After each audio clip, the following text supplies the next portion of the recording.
ಏಕಾಏಕಿ ಚಲಿಸ್ತಾ ಇರುವ ಬಸ್ ಪಲ್ಟಿಯಾದ ಘಟನೆ ವಿಜಯಪುರ ಜಿಲ್ಲೆಯ ತಾಳಿಕೋಟೆ ತಾಲೂಕಿನ ಹಡಗಿನಾಳ ಗ್ರಾಮದ ರಾಜ್ಯ ಹೆದ್ದಾರಿಯಲ್ಲಿ ನಡೆದಿದೆ. ಚಲಿಸ್ತಾ ಇರುವ ಬಸ್ ಏಕಾಏಕಿ ರಸ್ತೆಯ ಬದಿಯಿಂದ ಜಮೀನಿನಲ್ಲಿ ಉರುಳಿ ಬಿದ್ದಿದೆ. ಈ ಘಟನೆಯಲ್ಲಿ ಪ್ರಾಣಾಪಾಯದಿಂದ ಎಲ್ಲಾ ಪ್ರಯಾಣಿಕರು ಪಾರಾಗಿದ್ದಾರೆ. ಟಿಪ್ಪರ್ ಹರಿದು ಸ್ಕೂಟಿ ಸವಾರ ಸ್ಥಳದಲ್ಲಿಯೇ ಮೃತಪಟ್ಟಿರುವ ಘಟನೆ ಹಾವೇರಿ ಜಿಲ್ಲೆ ರಾಣೆಬೆನ್ನೂರು ನಗರದಲ್ಲಿ ನಡೆದಿದೆ. ರಸ್ತೆ ಕ್ರಾಸ್ ಮಾಡುವಾಗ ಭೀಕರ ಡಿಕ್ಕಿಗೆ 60 ವರ್ಷದ ನಾಗರಾಜ್ ಮುದೋಳ ಮಠ ಸ್ಥಳದಲ್ಲೇ ಮೃತಪಟ್ಟಿದ್ದಾನೆ. ಅಪಘಾತದ ದೃಶ್ಯ ಸಿಸಿಟಿವಿ ಕ್ಯಾಮೆರಾದಲ್ಲಿ ಸೆರೆಯಾಗಿದೆ.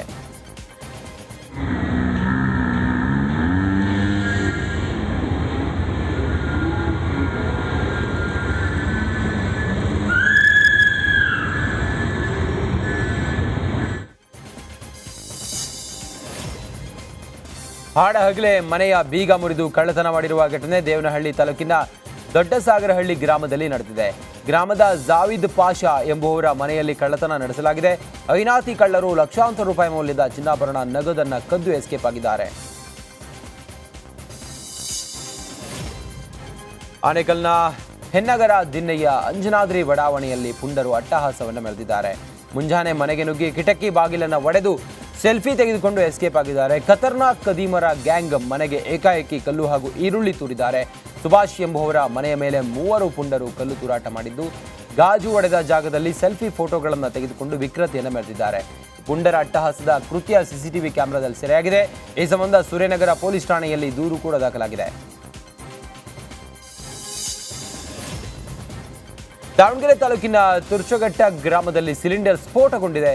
ಈ ಘಟನೆಯಲ್ಲಿ 6 ಜನರಿಗೆ ಗಂಭೀರ ಗಾಯಗಳಾಗಿದ್ದು 2 ಸ್ಥಿತಿ ಗಂಭೀರವಾಗಿದೆ. ಭೀಕರ ಸ್ಫೋಟದಲ್ಲಿ ಮನೆಯ ಮೇಲ್ಛಾವಣಿ ಸಂಪೂರ್ಣ ಕುಸಿತವಾಗಿದೆ. ಇನ್ನು ಗಾಯಾಳುಗಳನ್ನು ಜಿಲ್ಲಾಸ್ಪತ್ರೆಗೆ ದಾಖಲಿಸಲಾಗಿದೆ.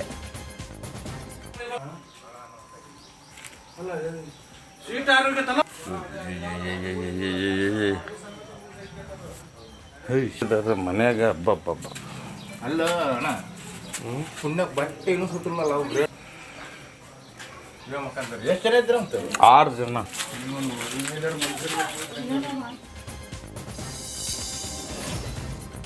ಉಡುಪಿ ಜಿಲ್ಲೆಯ ಕಾಪು ಪರಿಸರದಲ್ಲಿ ಪದೇ ಪದೇ ಉಡ ಕಾಣಿಸಿಕೊಳ್ತಾ ಇದೆ.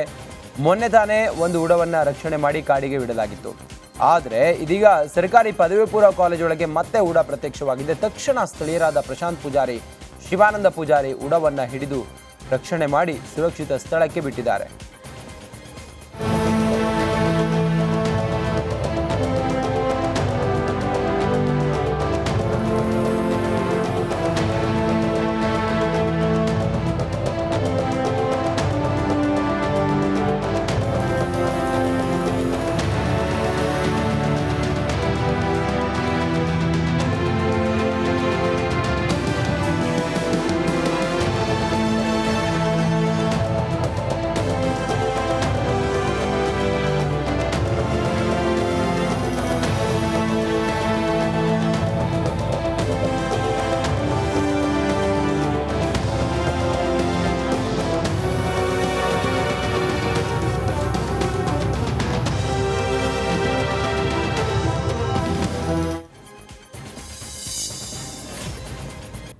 ಬೆಳಗಾವಿಯ ಬಿಮ್ಸ್ ಆಸ್ಪತ್ರೆಯಲ್ಲಿ ಔಷಧಿ ಸಿಗದೆ ರೋಗಿಗಳು ಪರದಾಡುವಂತಾಗಿದೆ. ಸರ್ಕಾರಿ ಔಷಧಿಗಳು ಖಾಸಗಿ ಮೆಡಿಕಲ್ ಶಾಪ್ ಬಿಮ್ಸ್ ವೈದ್ಯರ ಖಾಸಗಿ ಆಸ್ಪತ್ರೆಗಳಲ್ಲಿ ಮಾರಾಟ ಆಗ್ತಾ ಇರುವ ಆರೋಪ ಕೇಳಿಬಂದಿದೆ.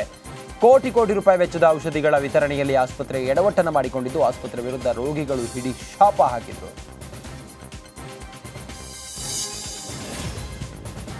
ಇಷ್ಟು ದಿನ ಸೈಲೆಂಟ್ ಆಗಿದ್ದ ಜಾತಿ ಜನಗಣತಿ ವಿಚಾರ ಮತ್ತೆ ಮುನ್ನೆಲೆಗೆ ಬಂದಿದೆ. ಸರ್ಕಾರ ಈ ಜಾತಿ ಜನಗಣತಿ ಬಿಡುಗಡೆಗೆ ಸಿದ್ಧತೆ ಮಾಡಿಕೊಂಡಿದೆ ಅಂತ ಹೇಳಿ ದಾವಣಗೆರೆ ಉಸ್ತುವಾರಿ ಸಚಿವ ಎಸ್ ಮಲ್ಲಿಕಾರ್ಜುನ ಹೇಳಿದ್ದು, ಜಾತಿ ಜನಗಣತಿ ಬಿಡುಗಡೆಗೆ ಪರ ವಿರೋಧ ಎರಡೂ ಇದೆ. ಎಲ್ಲ ಸಮುದಾಯದ ನಾಯಕರ ಜೊತೆ ಚರ್ಚೆ ಮಾಡುತ್ತೇವೆ ಅಂತ ಪ್ರತಿಕ್ರಿಯೆ ನೀಡಿದ್ದಾರೆ.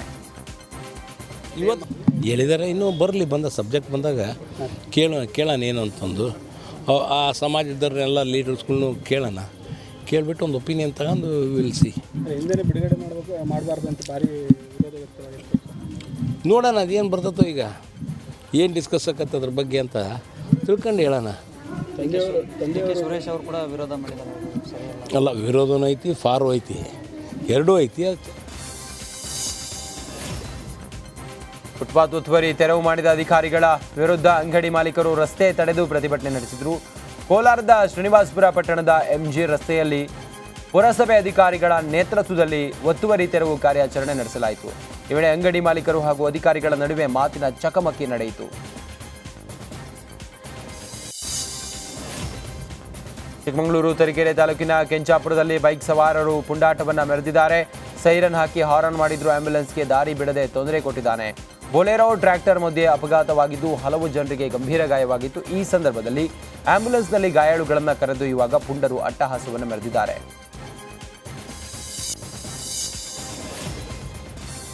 ರಾಜ್ಯದಲ್ಲಿ ಚನ್ನಪಟ್ಟಣ ಹೈವೋಲ್ಟೇಜ್ ಕಣವಾಗಿ ಬದಲಾಗ್ತಾ ಇದೆ. ಉಪಚುನಾವಣೆ ಇನ್ನೂ ಅನೌನ್ಸ್ ಆಗಿಲ್ಲ. ಆದರೂ ಡಿಸಿಎಂ ಡಿಕೆ ಶಿವಕುಮಾರ್ ಚನ್ನಪಟ್ಟಣ ಗೆಲ್ಲೋ ರಣತಂತ್ರವನ್ನು ರೂಪಿಸ್ತಾ ಇದ್ದಾರೆ. ಚನ್ನಪಟ್ಟಣಕ್ಕೆ ಭೇಟಿ ಕೊಟ್ಟ ಡಿಕೆಶಿ ಹಲವು ಅಭಿವೃದ್ಧಿ ಕಾರ್ಯಕ್ರಮಗಳಿಗೆ ಚಾಲನೆ ನೀಡಿದರು.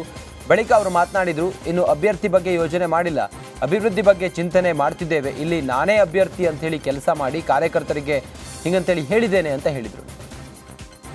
300 ಕೋಟಿ ರೂಪಾಯಿ ಅಷ್ಟು ಹೆಚ್ಚು ಈಗ ಹೊಸ ಅನುದಾನಗಳನ್ನು ಮಂಜೂರಾತಿಯನ್ನು ಮಾಡಿದ್ದೇವೆ. ವಿವಿಧ ಇಲಾಖೆಗಳಲ್ಲಿ ಕಾಮಗಾರಿಗಳನ್ನು 5,000 ಮನೆಗಳು ಕೂಡ ಮಾಡಿದ್ದೇವೆ. ಸೊ ಅದೆಲ್ಲ ಹಂಚ್ಕೊಂಡು ಬರ್ತಾಯಿದ್ದೀವಿ. ಒಂದೊಂದು ಪಂಚಾಯತಿಗೆ ಎಷ್ಟೆಷ್ಟು ಯಾರು ರಜೆ ಕೇಳಿದ್ರು ಅಂತೇಳಿ ಒಂದು ಪಂಚಾಯತಿಗೆ 100 ಮನೆ, 120 ಮನೆ, 130 ಮನೆ, 70 ಮನೆ ಎಲ್ಲೆಲ್ಲಿ ಡಿಮ್ಯಾಂಡ್ ಇತ್ತು ಆ ಪ್ರಕಾರ ಎಲ್ಲ ಹಂಚ್ಕೊಂಡು ಬರ್ತಾಯಿದ್ದೀವಿ. ಕಲಬುರಗಿ ಜಿಲ್ಲೆಯ ಅಫಜಲ್ಪುರ ತಾಲೂಕಿನ ವಡ್ಡಳ್ಳಿ ಗ್ರಾಮದಲ್ಲಿ ಹಾವೊಂದು ಅಚ್ಚರಿಯನ್ನು ಮೂಡಿಸಿದೆ. ಗ್ರಾಮದ ಪುರಾತನ ದೇಗುಲವಾದ ಪರಮಾನಂದ ದೇವಸ್ಥಾನದಲ್ಲಿ ಶಿವಲಿಂಗದ ಮೇಲೆ ಕಳೆದ 3 ದಿನಗಳಿಂದ ಹಾವು ಬಂದು ಕೂತು ಅಚ್ಚರಿಯನ್ನು ಮೂಡಿಸಿದೆ.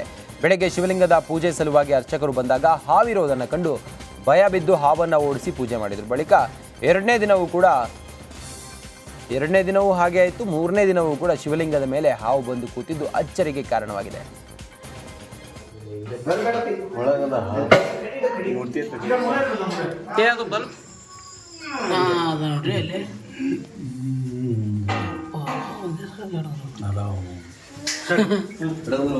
ಫೋಟೋ ನನಗೆ ಹಾಕ್ರಿ.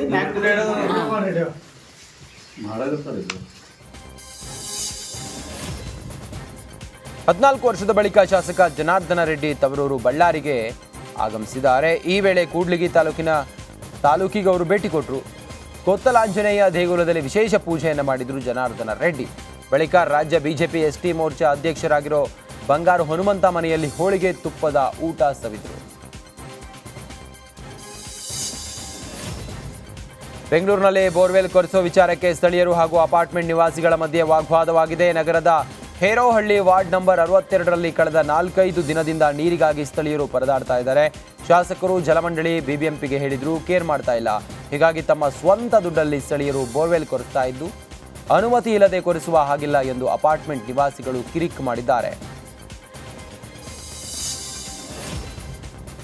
ಬೆಂಗಳೂರಿನ ಹೈಫೈ ಏರಿಯಾದಲ್ಲಿ ಬಿಬಿಎಂಪಿಯಿಂದ ತೆರವು ಕಾರ್ಯಾಚರಣೆ ಮಾಡಲಾಗ್ತಾ ಇದೆ. ನಗರದ ಚರ್ಚ್ ಸ್ಟ್ರೀಟ್ನಲ್ಲಿ ಒತ್ತುವರಿ ಮಾಡಿಕೊಂಡು ಪಾನ್ ಮಸಾಲ, ಸಿಗರೇಟ್, ಗುಟ್ಕಾ ಅಂಗಡಿಗಳು ಇಟ್ಕೊಂಡಿದ್ರು. ಫುಟ್ಪಾತ್ ಒತ್ತುವರಿಯಿಂದ ಸಾರ್ವಜನಿಕರ ಓಡಾಟಕ್ಕೆ ಸಮಸ್ಯೆ ಆಗ್ತಾ ಇತ್ತು. ಹೀಗಾಗಿ ಚರ್ಚ್ ಸ್ಟ್ರೀಟ್ನಲ್ಲಿ ಹಲವು ಅಂಗಡಿಗಳನ್ನು ಎತ್ತಂಗಡಿ ಮಾಡಿಸಿದ್ದಾರೆ.